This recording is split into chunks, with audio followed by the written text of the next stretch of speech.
You know, we're surrounded by rules all day, every day. Don't do this, you have to do that. But if you ever really stop to ask why? Why do these rules even exist? Well, today we are going to dive into this amazing idea from a pretty revolutionary 19th century book that I promise will completely change how you think about the very idea of law itself. So, let's just start with a super simple question. Why can't you drive 100 miles an hour down a city street? Now, your first answer is probably, well, duh, because it's against the law. And you're right, but that's not the real answer, is it? That just kind of kicks the can down the road. So the better question is, why is that the law? And the answer to that question, that's where things start to get really interesting. So here's how we're going to break it all down. We're going to start with that simple question about rules. Then we'll meet the guy behind a totally game-changing idea. We'll unpack how purpose literally creates law, see how it guides all of society, and then we'll wrap up by seeing why this idea from like 150 years ago is maybe more important today than ever. Right, so let's get back to our speeding question. The reason it's illegal isn't just because there's a number on a sign or some sentence in a legal book. No, it goes way, way deeper than that. See, the real reason you can't go 100 miles an hour isn't the rule itself.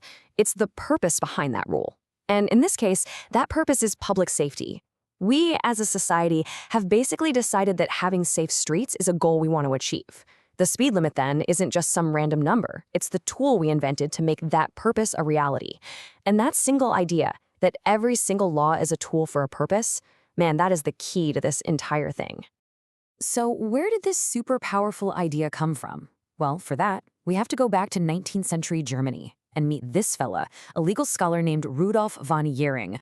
And he basically looked around the entire legal world and thought, you guys are all missing the point. In 1877, he dropped this book on the world, Der Zweck im Recht, which translates to The Purpose in Law. And this one book put forward an idea so profound, so different, that it just completely reshaped how we think about law. And here it is. This is his central thesis, the line that changed everything. The purpose is the creator of the entire law. Just let that sink in for a second. What Jhering is saying is that it's not kings, it's not judges, it's not even dusty old traditions that make law. It is purpose, and only purpose, that gives birth to every single rule we live by. Now, I know what you're thinking. That might sound kind of obvious to us today. But back in Jhering's time, whoa, this was a bombshell.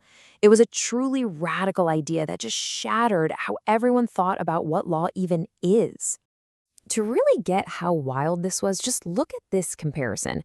The old way of thinking saw law as this perfect, logical machine, completely separate from the messy, real world. You followed the rules, just because they were the rules. End of story.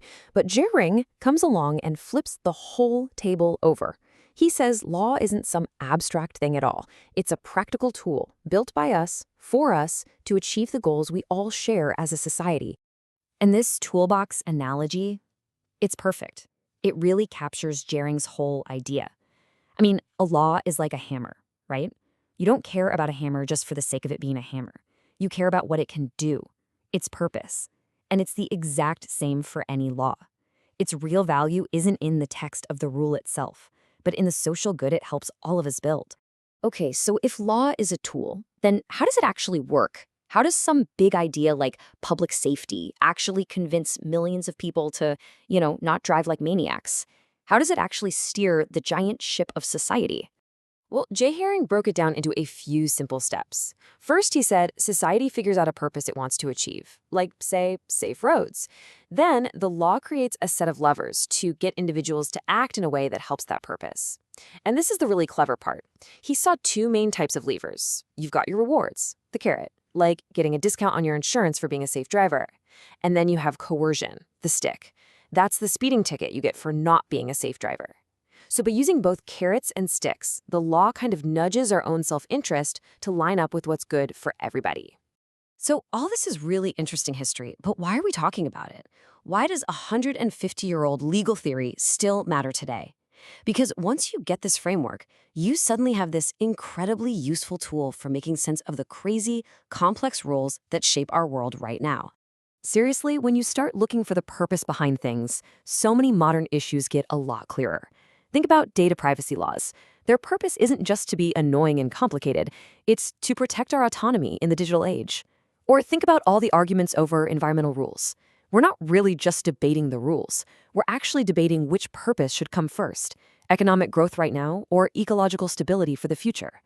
It just shows that laws are never just random commands. They're reflections of what we as a society truly value. So here it is, the big takeaway.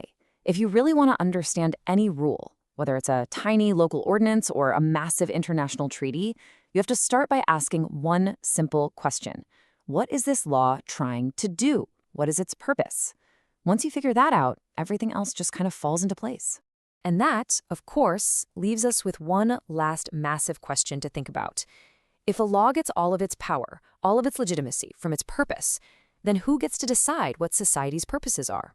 And that question right there, well, that's the messy, ongoing, and absolutely vital conversation that we call politics, and really society itself.